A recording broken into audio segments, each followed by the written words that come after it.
The United States, its allies, its partners, and other countries along the First Island chain will have to consider how jointly or bilaterally, or any combination thereof, they will defend their own maritime interests, deter coercion, and defeat aggression in the coming years and decades, if it happens to break out. Admiral Courtney, Forces Commander in Norfolk, said that we really were trying hard to settle on an 8-month standard deployment for our aircraft carriers. Now,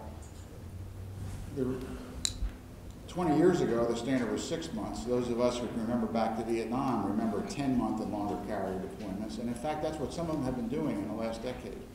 Very difficult to maintain, obviously, in terms of personnel and material resource, not just in the immediate sense, but also over the life of a particular ship or aircraft. So these are indications that the U.S. Navy is certainly beginning to feel some constraints in exercising future deployments and commitments. The Chinese Navy, on the other hand, continues to expand. To do so, I draw a comparison between military strategies in Asia during the Cold War and at the present time. It's very hard to understand where we are right now if we don't have a benchmark to compare. And in order to, so I would, first, I will give you a brief kind of description of what we had, the strategies that the Soviet Union, the United States, and Japan adopted during the Cold War, particularly toward the end of the Cold War in the 1980s, and provided it as a benchmark.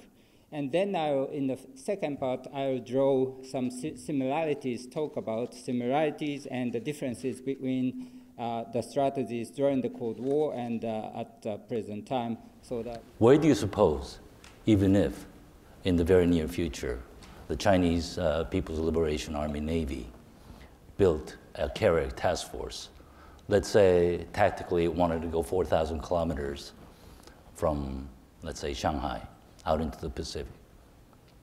What would it do out in the middle of the ocean? Where would it go to be refueled? Who would resupply them? Where would the crew go to rest for a couple of days? The First Island chains?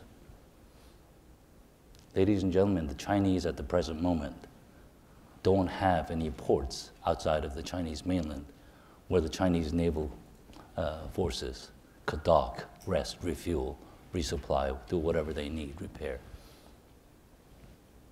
That kind of puts you into the kind of mental place that I'm coming from. Of the three allies, the US, Japan, and Korea, we probably have the smallest navy, but I don't think we feel as threatened by the Chinese naval forces as yet, because we do realize the limitations on their capabilities. They do have a refurbished old Soviet-era carrier, which in the Soviet days was called the Varyak, which at a point in its life as a shell was an amusement park for the Chinese people near Shenzhen.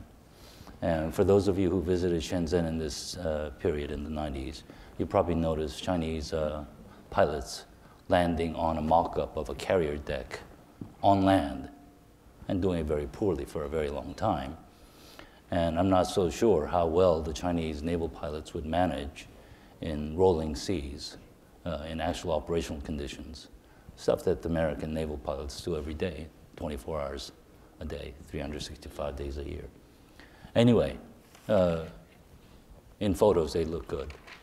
I'm not so sure that they are, as yet, any real threat to the American 7th Fleet in the Pacific region. Yes, in the Cold War days, we coordinated very well. The NATO really trapped the Russians' right hand and the right leg. In the ASEA, US-Japan treaty really trapped Russia's left hand, or Soviet left hand and left legs. That's how it worked, very good coordination. But today, okay, US and Japan is doing a lot of effort to guarantee the freedom of navigation. Especially what happens, US would come, and Japan is in support of the US, we will do that. But in this case, today, the NATO nations, European NATO nations, is a little indifferent to what is happening in Asia. So that's something I really want you to take into account. The only way for the United States, in my view, to win this war, if it ever comes, is to not fight it, is to keep it 5 years away ad infinitum.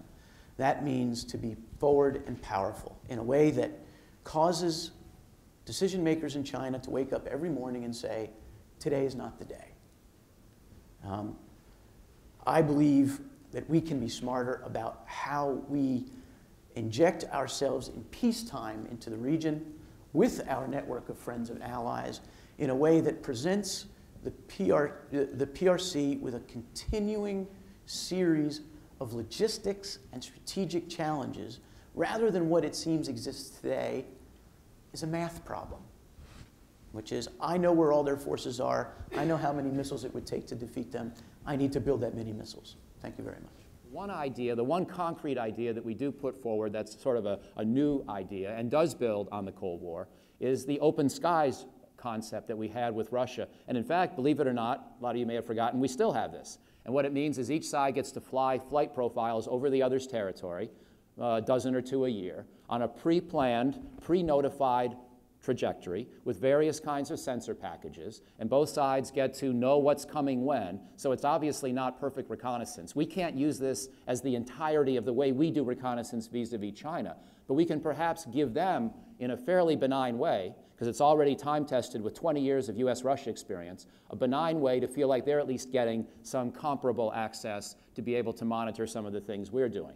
As an intelligence tool, it's going to be much less useful to them than all the spying they're already doing, especially by internet. And so this is largely at the symbolic level, but it may be worth considering. The so-called gray zone is now increasing. The gray zone, which is not full-fledged war, but not full-fledged peace. So if you look at what's happening in the East China Sea or in the South China Sea, that will represent good examples of the gray zone, I believe. And secondly, the outer space and the cyberspace, which never existed in decades ago as a consideration, as to consider to think about the national security, is now one of the major problems. In the face of a rising and increasingly assertive China, even as we should not forswear military advantage in the Pacific, so neither can we any longer afford to be profligate with our defense efforts and resources. Rather, we must make the tough decisions necessary to ensure we retain our mastery of military high technology. If we forego that, and make no mistake, in my view, if we do not compete strenuously enough, that is exactly the future that we court, then we in the United States, Japan, Australia, and throughout Asia risk the decay or even the collapse of the regional order as we've known it, that we have so benefited from for the past 7 decades. Thank you very much.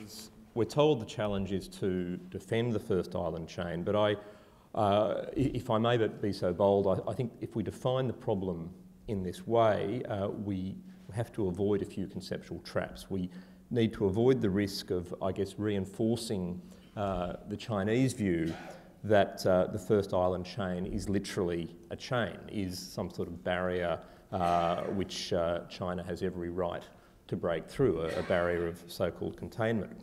I think instead we need, the United States and its allies need to, at every step, be reinforcing the only meaning that the first island chain actually has, the only genuine meaning to us, and that is that it's comprised of the territory of sovereign states, that it's comprised of the territory of Japan, Philippines, and so on, that it's comprised of Taiwan and its surrounding waters.